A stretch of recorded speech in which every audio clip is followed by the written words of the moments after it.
Мына бір оқиғаны оқып ерекше толқып отырмын. Қараңыздаршы, кезінде бір бал сатушы болды. Үлкен-үлкен кемелермен жүреді, бал сатады, таратады. Бір күні жағаға келіп кемесі тоқтайды. Бөшке толынған балдар болады ішінде. Оны көрген бір қарт әжей кішкене ғана атсын алып келіп, айналайын қарағым, балаңнан кішкене салып берші деп өтінеді.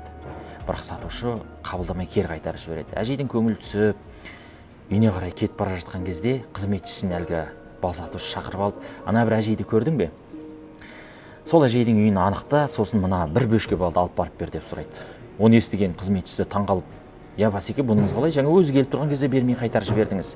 Енді артынан мына бір бөшке балды апарып беруімді бұйырып отырсыз. Бұныңыз қалай деп бастығынан сұрайды. Сонда бал сатушы, ол әжей өзінің шамасына қарай, қажетіне қарай менен сұрап отыр.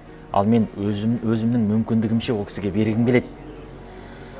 Және менің берген садақам, жақсылығым ол пенденің қолына жетпестен бұрын Алланың құзырына көтерілетіндігін сезген кезде садақаны, қайырымдылықты сұраушы емес, беруші мұқтаж екендігін сезінеді.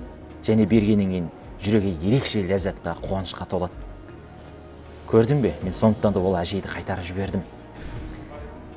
Садақаға ол кісі емес, мен мұқтажмын деп жауап берген екен.